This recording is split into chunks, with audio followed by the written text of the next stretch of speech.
Hi, my name is Ruth Deming. I'm the founder director of New Direction Support Group.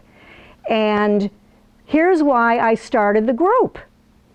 In 1984, on Valentine's Day, I became what is now known as manic psychotic.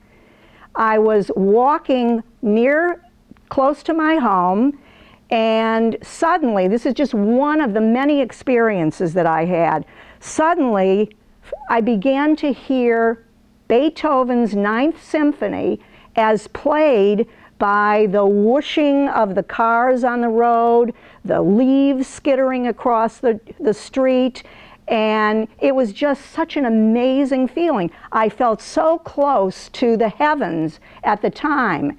And then what should happen, but my mom, who knew I was acting very strangely, she followed me. So she saw me there and she said, "Ruth, get in the car."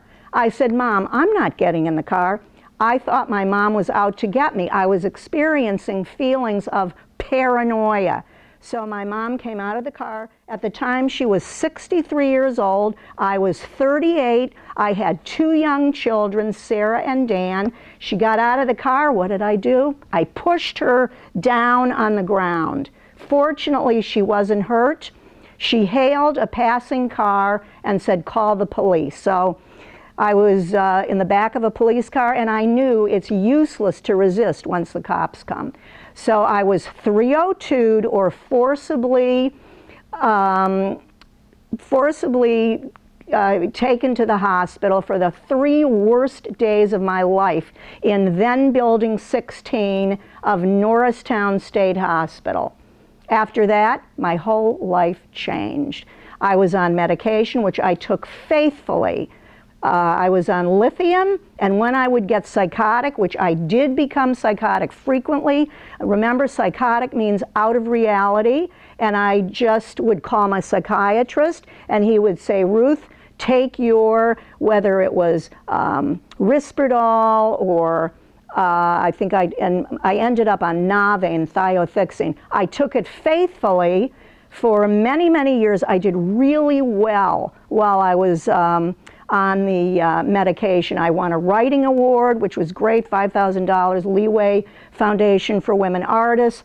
I just was extremely productive. I was a therapist, and I just loved life. And then, when I was about, I believe, 60, my lab levels showed that my creatinine level was off the charts. The creatinine level is a test for your kidneys.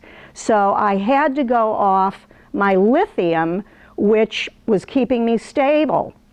Now, my psychiatrist erringly took me off without weaning me off the lithium. I became intensely suicidal for a year. A horrible, horrible experience. You have an urge to kill yourself. And no matter what you say to yourself, that urge is always, always there. I did, by the grace of God, get through that, and now I know how to counsel people when they're suicidal. I just tell them what I had done for myself. And in New Directions, if anybody is suicidal, we make home visits, we call them on the phone, we do everything in our power to keep them alive, because as we know, depression is a liar.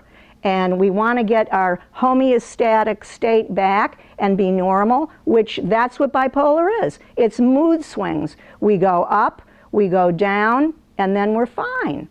So, I welcome people to our support group. We meet right here at Abington Presbyterian Church. We also meet at the Willow Grove Giant Supermarket in the upstairs classroom. Also, we have a phenomenal writers group run by New Directions and myself in the coffee shop at the Giant Supermarket. And we have wonderful writers, maybe 8 to 10 people. We recently, 4 of us recently entered a contest, the Montgomery County Community College Writers Contest, and 4 of us won, including myself, and I'm going to introduce you to one of the award-winning writers, Linda. My name's Linda, and New Directions also focuses on people who suffer from deep, debilitating depression. People whose lives are like, they're so depressed they can't even get out of bed, and it like crushes them. What I like about New Directions is the fact that people can get together, like writers who like to write. There are people out there who never written before, and they have so much experiences with their depression, their bipolar disorder.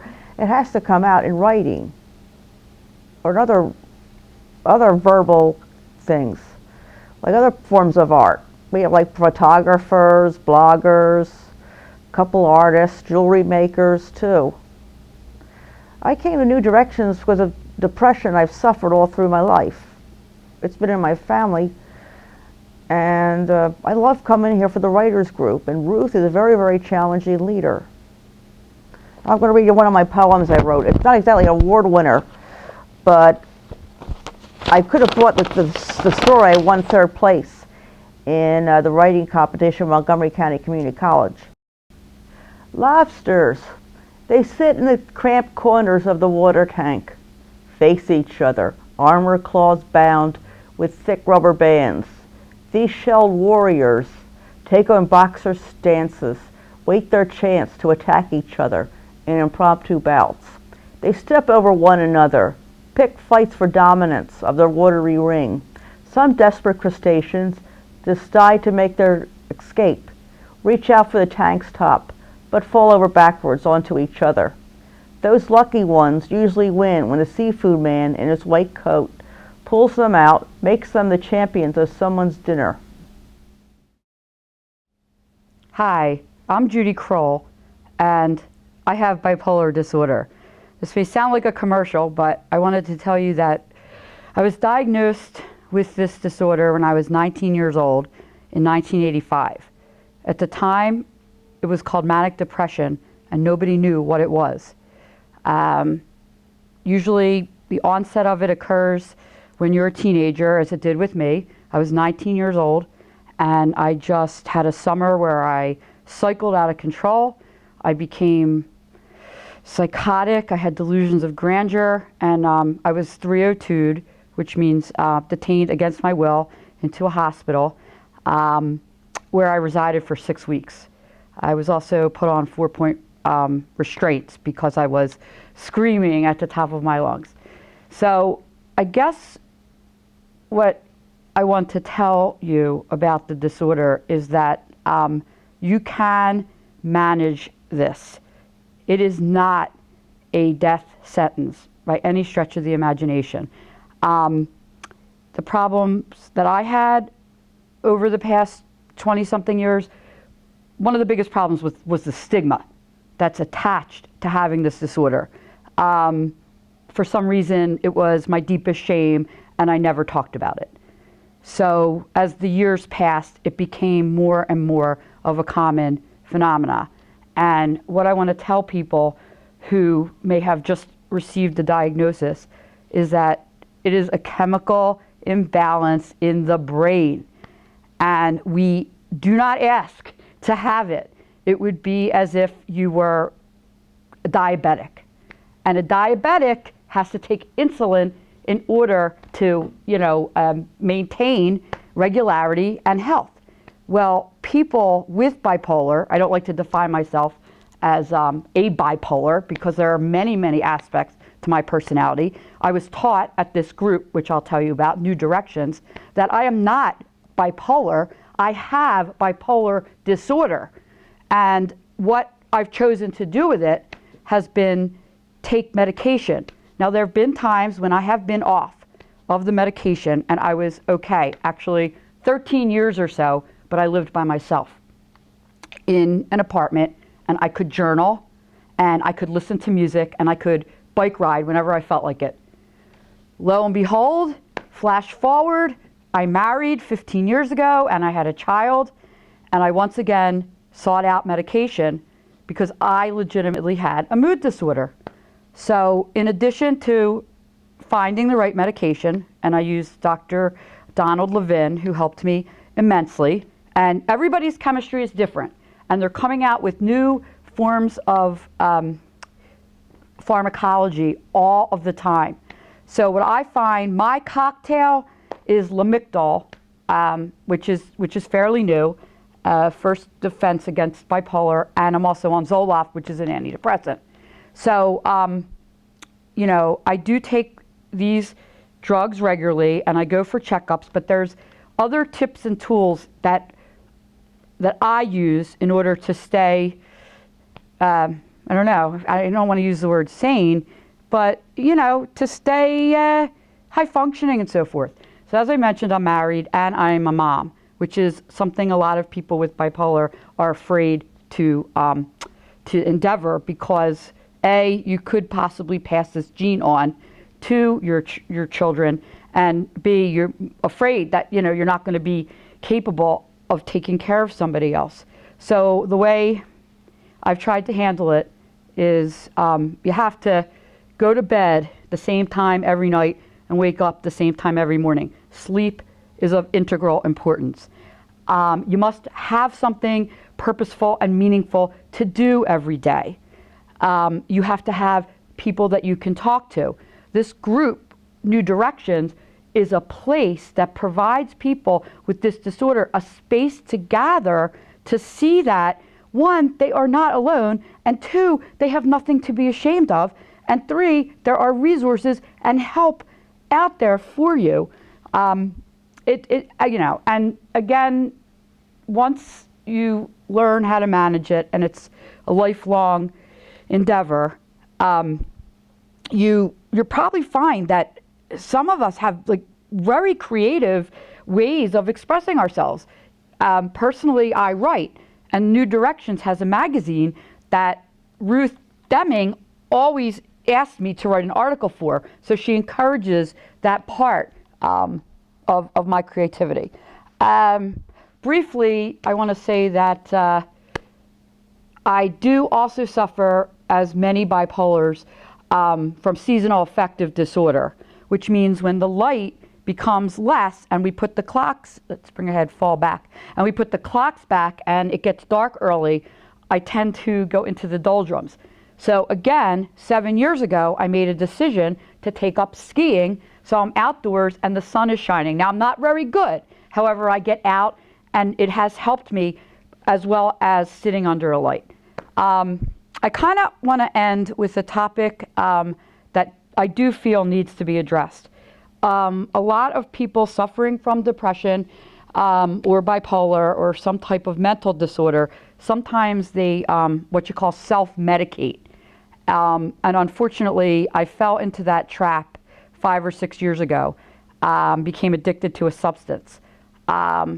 Fortunately, I went to a program and I was in recovery, and I was able to, you know, kind of like drug addiction and mental health, mental illness are kind of like a flip side of the same coin.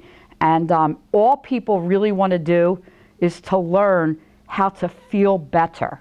So, like I said, drugs are not going to be your tool for that. Your tools are going to be eating healthy. Your tools are going to be keeping a regular style of life. Sleep, eating right, and having people that you can talk to. So once again, you know, I'm Judy Kroll, and I'm not ashamed. I'm proud. I have bipolar, and I'm dealing with it. Thank you.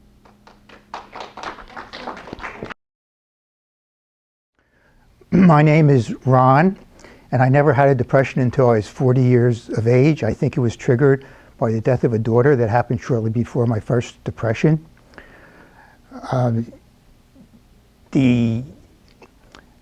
Since then, it's been about 25 years, I've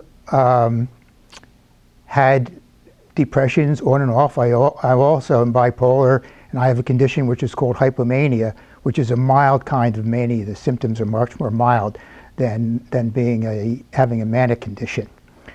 And what I found is that when I'm depressed, I feel it's hopeless. I'm always going to be depressed. And when I'm feeling well, and I'm feeling well right now, I feel that I'm always going to feel, well, I'm never going to be depressed again. But for 25 years, there's been some degree of recycling.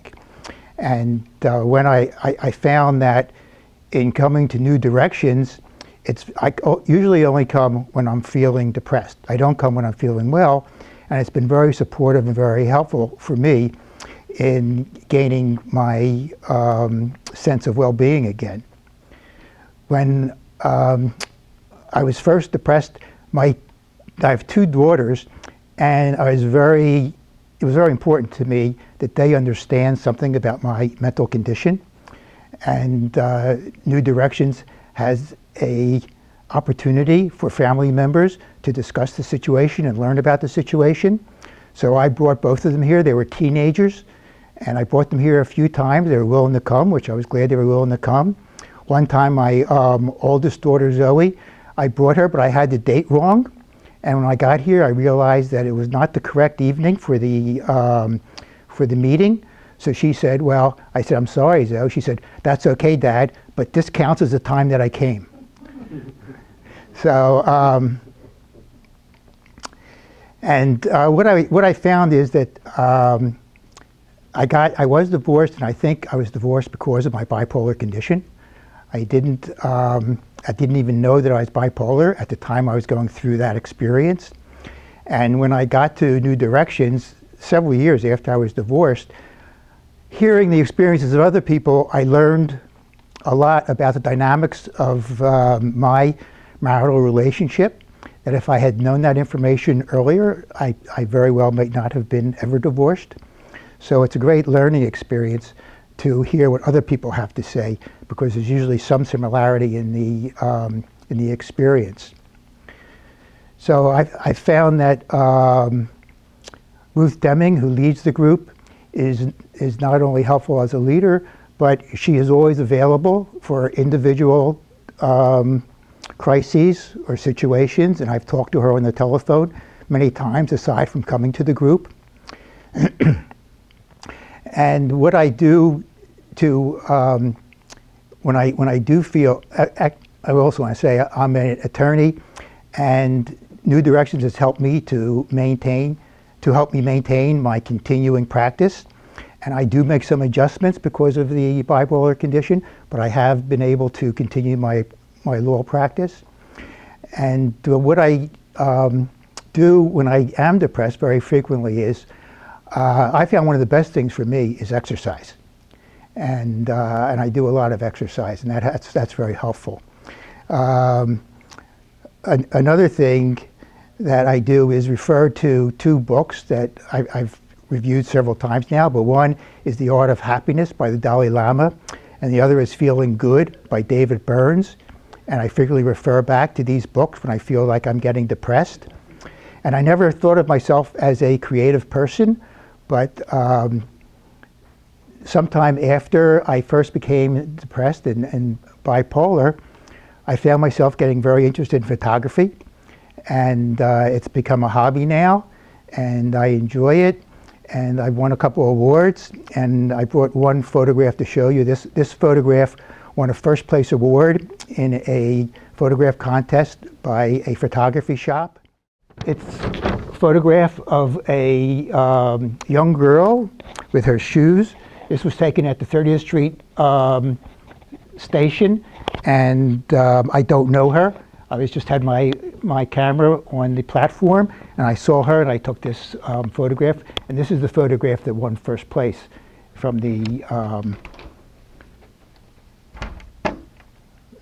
from the camera shop. So I don't know whether I'll ever be depressed again, but whatever happens in the future, I have a great debt to New Directions. Bipolar disorder and depression are family illnesses. If one person in the family is suffering from one of these mood disorders, which, by the way, affect 1 out of every 4 or 5 individuals, that's a lot of people, but everybody in the family suffers. We are so proud. We have a wonderful family member and loved ones group run by Carol Hodges, a retired educator, and her husband Gregory. Now, why do they know so much about family members because they have a daughter who has bipolar disorder and has done quite well in life. So we encourage family members to come along with the diagnosed members to learn about how to deal with their family member's illness, which is really, really tough. Carol and Gregory offer a number of resources for their family members.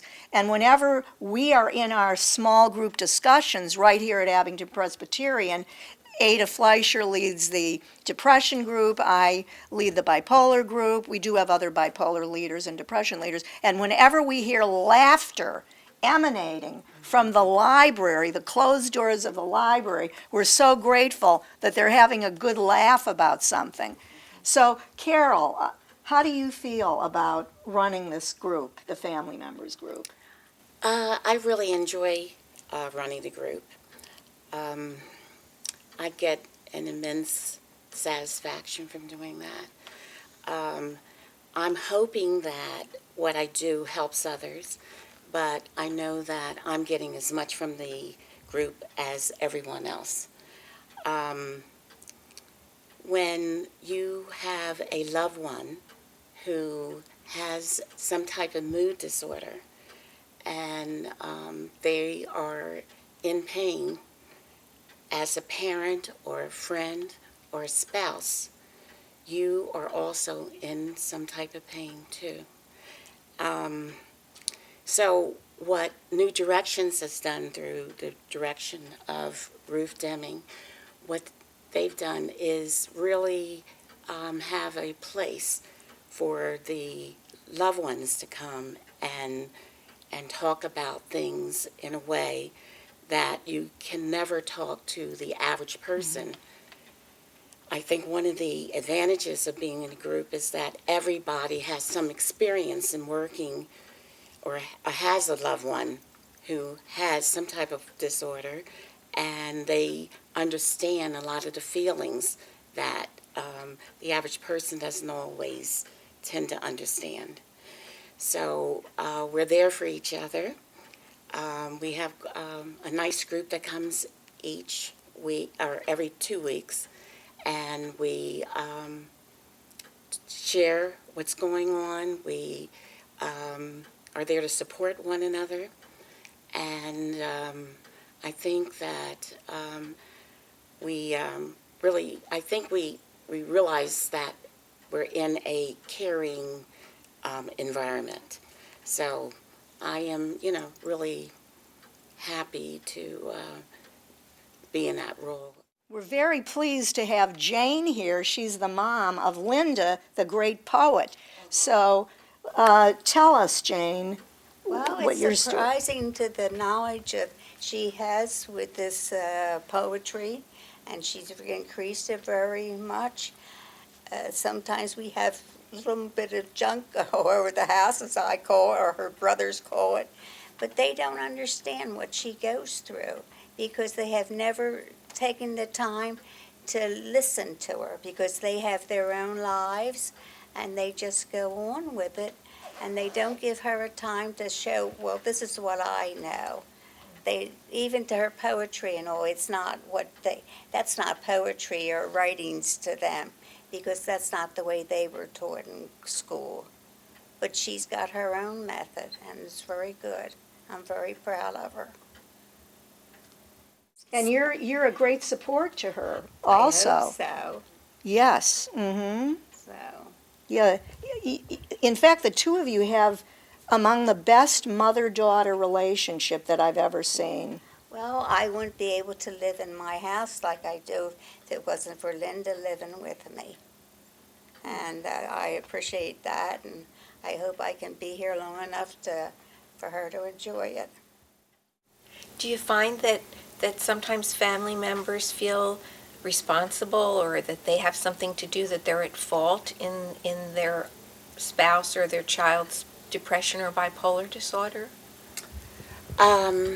You do carry a great burden, but basically I think it's different for different individuals, how that may manifest itself. some, one of the things that I found was very prevalent is that loved ones feel very guilty about maybe getting to a place where the behavior of their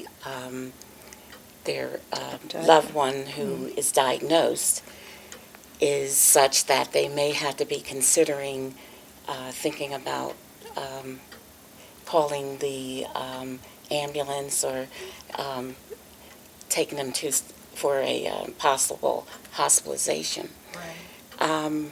And it's very hard to really make that choice, and it really takes its toll. Yeah.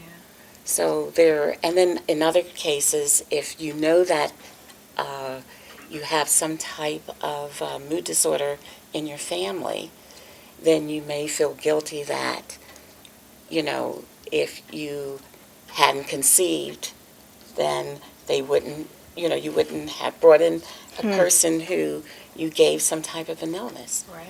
So those, there are various things that people go through. Not everybody feels that, Right. but there is enough of it Right. that, that there is a burden that also comes with some of it. Also, usually, the loved one who's diagnosed is not They don't have really the insight into right. their They have illness. no right. insight. They So don't know what's going on. what they are confronted with is their anger, Yeah. and so then you're feeling so bad anyway, and then they're just mad at you. It's just very confusing and. Ada, how old were you when you first got depressed? Okay. I was 16 years old, and there was like no reason for me to have depression. I had a great family, very accepting, wonderful parents, and very nice older brother. I did very well in school. I was very active. I was a student leader. I was a cheerleader. I did sports and athletics, and there was no reason for me to have depression. But So I did. what happened to you when you got depressed? I felt more than sadness, stopped going to school, and I think in those days it wasn't dealt with that well. There was no medication, or I wasn't offered medication. So it was just a period. It was just a matter of time to come out of it on my own. Really, I went to a psychiatrist, but I didn't understand why I should talk to this strange person. I didn't know him; he didn't know me. Right. And Yeah. then when I went to college and I took Psychology 1, they explained all about what that was supposed to be, and I thought, gee, someone should have told me that. Wow. Maybe I would have talked to this person, you know. Right. So you have had some wonderful psychiatrists in the course of your years, like George Simpson. Right. Do you want to tell us a little bit how helpful he was? He was helpful in terms of medication. He's an expert in psychopharmacology. And I know that people today, we always talk about in the group, is the doctor available? If you call him, they should be available. They should get back to you. That's important. And Dr. Simpson traveled internationally, was a world-renowned psychopharmacologist, and he would start me on medication and say, I want you to call me this day, and this day, and I'll be in Germany and I'll call you back, or whatever. So, there are doctors who pay attention to their patients. So we always tell people in the group, you should be able to get in touch with your doctor. Absolutely. And they should respond at some point, get back to you. We do have a top doctor, top therapist list, and we refer people to these excellent healers because that's our lifeline to feeling good and having a good life. So you did finish college, and your career was as a Speech pathologist. I have a wonderful husband. We have a wonderful son, and now I have a daughter-in-law and 2 grandchildren. So I've been very, very fortunate. and Not to how's mention your a 100-year-old mother. And a 104-year-old mother. yes, she's only 104. Only 104. Right. So what is your mood like these days? My mood is very even, and I very gradually weaned myself off of antidepressants in the past few years. And So I'm another one, not, we always say you have to do this with a doctor and do it very gradually and see how you do. Now, some people have tried it and it hasn't worked. So I always say, at least if you tried that and it didn't work, you know that it proves to you that you need the medication. That's right. So, Yeah, half a dozen people in our group, including myself, are no longer on medication. We do say, take your medication, and as Ada said, if you feel ready to try not doing it, please work with a doctor. Now, If I can add one thing, yeah, but if Keith, you like your medicine, stay on it. There's no reason to go off it. It's whatever works for you. thank you, Keith. So when did you start coming to New Directions, Keith? Fairly recently, I've been coming about 8 months. Oh, as you okay. know. And tell what we recently did. Everybody on that bench on Saturday, tell about where we were on Saturday, Penny. Saturday, the group went out to a volunteer occasion where we helped clean up trash at a local park, trust, or whatever, Yeah, preserve, Penny whatever Pet you call it. Trust. And so yeah, a good chance to get out and be with other people and do something positive, and it's a good event. Right, it was fun. Now, I want to also mention that Ada and her husband Rich have treated all New Directions members to what we call our Wednesday outing. Do you want to talk about that, Ada? oh, we've found a lot of great places in the Philadelphia area. There's historic places, outdoor places, parks, arboretums, museums, and they're great events and for people who aren't working, and it's a good way to get out and be with other people and have a nice thing to do for the day, and we've done well over 100. For about 15 years, New Directions has been publishing our awesome mental health magazine called The Compass. And this is our new issue, and it's a beautiful cover and back cover. And I would not be able to publish this without my fantastic associate, Ada Moss Fleischer, who has great ideas. She proofreads it. She catches every little thing that I do wrong. And this year, we mail the Compass to all parts of the country. This year, it's at UCLA, thanks to Ada Fleischer, because she was trying to get information about an article in the Philadelphia Inquirer about biofeedback. So she emailed some quite accomplished psychiatrists across the country. And Ian Cook from UCLA wrote back, and he has an article in the Compass, a wonderful article. And so the Compass is in his office at UCLA in Los Angeles.